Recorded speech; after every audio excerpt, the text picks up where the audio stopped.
বন্ধুরা, আবার একটা নতুন ভিডিও নিয়ে তোমাদের কাছে চলে আসলাম। তো আজকে দেখাবো তোমাদেরকে ডোনেট বানিয়ে দেখাবো, চিকেনের ডোনেট। তো চিকেন ডোনেট বানানোর জন্য সর্বপ্রথম আমি এখানে কি নিয়েছি তোমাদেরকে আমি দেখাবো। আর কি দিয়ে বানালাম পুরো ভিডিওটা তোমরা আমার সঙ্গে থাকলে দেখলে বুঝতে পারবে। তো প্রথমত আমি 400 গ্রামের মতো চিকেন নিয়েছি বোনলেস, আর 3টে আলু। তো এইগুলোকে আমি সুন্দর করে পরিষ্কার করে ধুয়ে নিয়ে চিকেন আর আলু এই দুটোকে আমি কুকারে ভালোভাবে 2-3টে সিটি দিয়ে সেদ্ধ করে নেব। আর এটাকে যখন সেদ্ধ করব তখন আমি 1 চামচের মতো গোলমরিচের গুঁড়ো, আর স্বাদ মতো লবণ, আর 1 গ্লাস পানি দিয়ে ভালোভাবে এটাকে সেদ্ধ করে নেব। দেখো, আমার এটা সিটি দিয়ে আমার সেদ্ধ করা হয়ে গেছে আলুগুলো। তো এগুলোকে আমি একটা প্লেটের মধ্যে সমস্ত আলু আর চিকেন একসঙ্গে ভালোভাবে তুলে সুন্দর করে এগুলোকে আমাকে ঠান্ডা করে নেব, যাতে আলুটা একেবারে ঠান্ডা করে নিতে হবে, যেহেতু গরম গরম আলু কখনোই ভাঙবেন না। তাতে কি হয়, আলু থেকে পানি ছাড়ে। তো আলুগুলোকে আমি আলাদা করে নেব, আর চিকেনগুলোকে একটু আলাদা করে নেব, যাতে আলু একটু ভালোভাবে ঠান্ডা হয়ে যায়।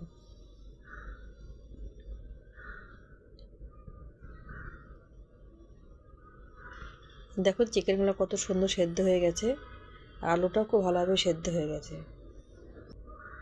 দেখো, চিকেনটা সেদ্ধ হওয়ার পরে আমি এই চিকেন থেকে একটু দেখো এইভাবে র্যাশগুলোকে খুব সুন্দর করে র্যাশগুলো বের করে নেব, যাতে চিকেন থেকে একটা একটা করে ওর র্যাশ বেরিয়ে আসে। দেখুন, এভাবে আমি র্যাশগুলোকে বার করে নিয়েছি। ঠিক এভাবে আপনাদেরকে বের করে নিতে হবে।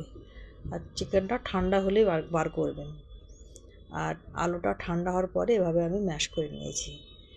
এরপরে দেখুন, কড়াইয়ে 2 চামচের মতো তেল, আর একটুকু 1 থেকে 1.5 চামচের মতো আমার বাটার দিলাম, আর সামান্য একটুকু গোটা জিরা, 2 চামচের মতো রসুন কুচি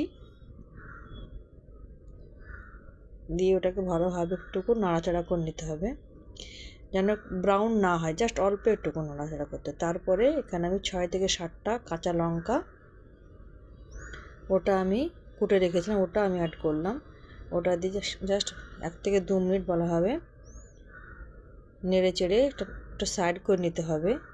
সাইড করে এখানে আমি 3 চামচের থেকে একটু বেশি আমি ময়দা জাস্ট অল্প একটু ভেজে নেব, কারণ ময়দা যদি ভাজা হয় তাহলে ভিতর থেকে যে কাঁচা গন্ধটা থাকে সেটা আর থাকবে না। এভাবে আস্তে আস্তে নাড়তে নাড়তে দেখবেন পুরোটা সুন্দরভাবে ভাজা ভাজা হয়ে এসছে। আর যখন দেখবেন নাড়তে নাড়তে যখন পুরোটাই যখন তেল ছেড়ে দিয়েছে, ঠিক এরকম দেখতে লাগবে। আর সে সময় আর গ্যাসের ফ্লেমটা পুরো একদম লো ফ্লেমে করতে হবে, একদম হাই ফ্লেম করলে চলবে না। আর এদিকে আমি একটা গাজর, একটা ক্যাপসিকাম, আর অল্প একটুকু বাঁধাকপি, সেগুলোকে ভালো করে চপিং দিয়ে মানে কেটে রেখেছিলাম, ওগুলোকে আমি এখানে অ্যাড করব। অ্যাড করে জাস্ট অল্প একটুকু নাড়াচাড়া করে নিতে হবে।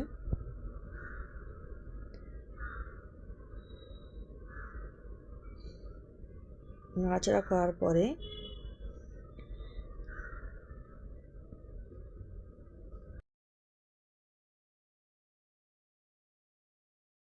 এখন আমি মশলা অ্যাড করব। এই মশলাটা হচ্ছে 2 চামচের মতো চিলি ফ্লেক্স, আর 1 চামচের মতো আপনার গোলমরিচের গুঁড়ো, 1 চামচ হচ্ছে আপনার গরম মশলা, আর 2 চামচের মতো চাট মশলা, আর স্বাদ মতো লবণ দিয়ে এটা ভালোভাবে আমি একটু নাড়াচাড়া করে নেব।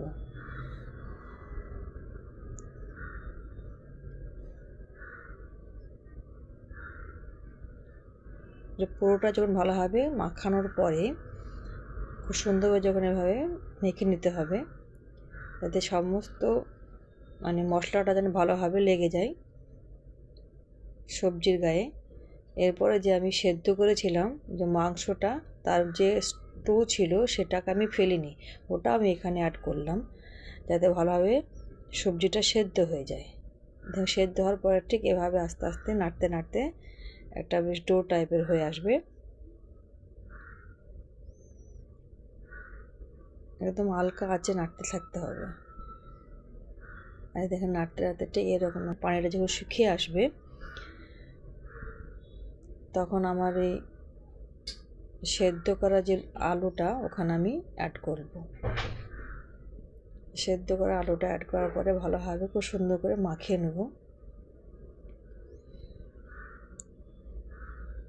যাতে ভালোভাবে মশলাটা আলুর মধ্যে লেগে যায়।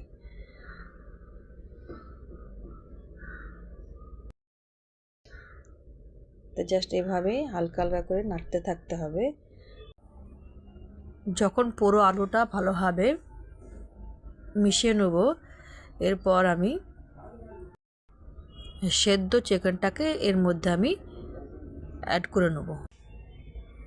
তো আমার কোয়ান্টিটি বেশি হওয়ার কারণে আমাকে কড়াই চেঞ্জ করতে হলো। আর দেখুন এভাবে ভালোভাবে চিকেন এবং আলু সুন্দরভাবে মিশিয়ে আলতো হাতে মোটামুটি 2 থেকে 3 মিনিট এভাবে অল্প আঁচে নাড়তে হবে। কারণ নাড়তে নাড়তে দেখবেন যখন একেবারে মানে পানিটা শুকিয়ে এসছে, টাইট টাইট হয়ে এসছে, ততক্ষণ পর্যন্ত আপনাদেরকে এভাবে নাড়তে হবে। গ্যাসটাকে বন্ধ করে মিনিট খানিকের মতো একটু নাড়াচাড়া করে নিতে হবে। তারপর এটাকে আমি ঠান্ডা করার জন্য অন্য একটা পাত্রতে আধা ঘন্টা মতো অর্থাৎ ঠান্ডা করব, যাতে একদম ঠান্ডা না হলে ভালোভাবে ডোনাট শেপ দেওয়া যাবে না। দেখুন আমার এবার ঠান্ডা হয়ে গেছে। এবার হাতে একটু তেল নেব। তেল নিয়ে আমি এটাকে আস্তে আস্তে খুব সুন্দরভাবে টিকের মতো আর শেপ করে নিতে হবে, যেন চারিধারে খুব সুন্দরভাবে গোল হয়ে যায়। ঠিক এরকমভাবে শেপ করে নিতে হবে।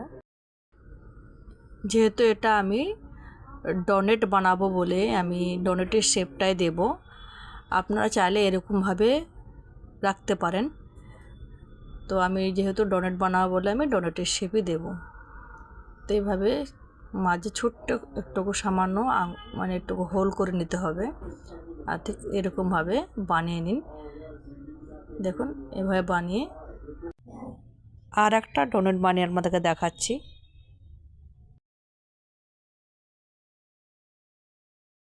আমি সবগুলোকে এভাবে বানিয়ে নিয়ে আপনাদেরকে দেখাচ্ছি। দেখেন আমি এতগুলো ডোনাট বানিয়েছি আর কিছু মানে টিকিয়ার শেপ দিয়েছি। দুরকম শেপই আমি বানিয়েছি। আর এটাকে বানিয়ে মোটামুটি 1 ঘন্টা মতো ফ্রিজে রাখতে হবে। 1 ঘন্টা হয়ে গেছে। এবার দেখুন বের করলাম, বের করে দেখুন কত শক্ত হয়ে গেছে। এরপর একটা বাটিতে একটু ময়দা আর পারলে আপনারা গমের আটাও নিতে পারেন, আর অল্প একটুকু স্বাদ মতো লবণ দিয়ে অল্প অল্প করে পানি ঢেলে সুন্দর একটা ব্যাটার বানিয়ে নেব, যাতে ডোনাটের গায়ে খুব ভালোভাবে লেগে যায়। সেরকম একটা বেশ থিকনেস টাইপের, খুব একটা পাতলাও না খুব একটা মোটাও না, ঠিক এরকম টাইপের ওনাদেরকে বানাতে হবে। আর ডোনাটটাকে কোট করার জন্য আমাকে এখানে সামাইটাকে ভালোভাবে আমি হাতে একদম চুর করে নেব। আর এটাকে যেন এমনভাবে চুর করতে হবে যেন একদম খুব বড়ও না একদম খুব ছোটও না, হালকা হাতে এভাবে চুর করে নিতে হবে। ভেঙে দেখুন যেভাবে আমি ভাঙছি ঠিক এরকমভাবে আপনারা ঠিক এভাবে আপনাদেরকে ভেঙে নিতে হবে।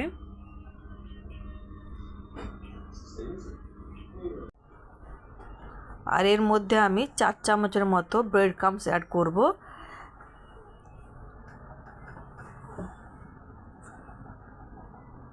তারপর দুটোকে ভালোভাবে মিশিয়ে আমি একটা অন্য পাত্রতে ঢেলে নেব।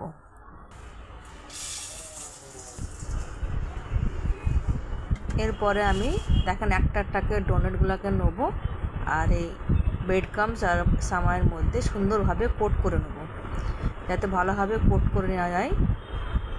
ঠিক এভাবে কোট করে নিয়ে দেখেন সবগুলোকে কোট করে আপনাকে দেখাচ্ছি।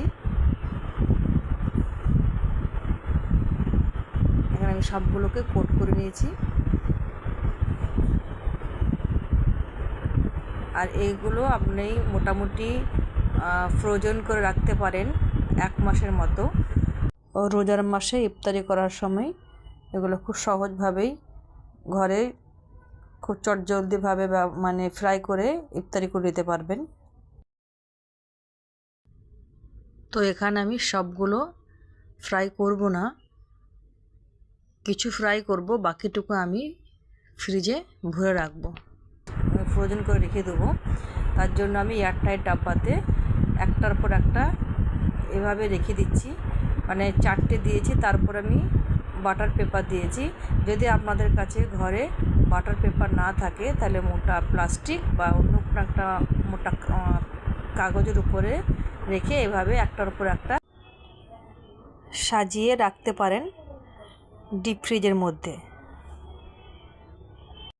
এবার আমি আপনাদেরকে দেখাচ্ছি ভেজে যে কেমন হয়েছে ভিতরটা। আর এমনিতে ভিতরটা সব কিছুই একদম মানে পাকানো, ওটা তো কোনো কাঁচা নেই, সব তো একদম সেদ্ধ করায়। আর বেশিক্ষণ এটাকে আপনাকে ফ্রাই করতে হবে না, মানে মিনিট 5 মতো ফ্রাই করলেই আপনার ডোনাট তৈরি হয়ে যাবে ঘরে। দেখুন দেখাচ্ছি কত সুন্দর ক্রাঞ্চি হয়েছে, দেখুন আওয়াজ শুনলে বুঝতে পারবেন।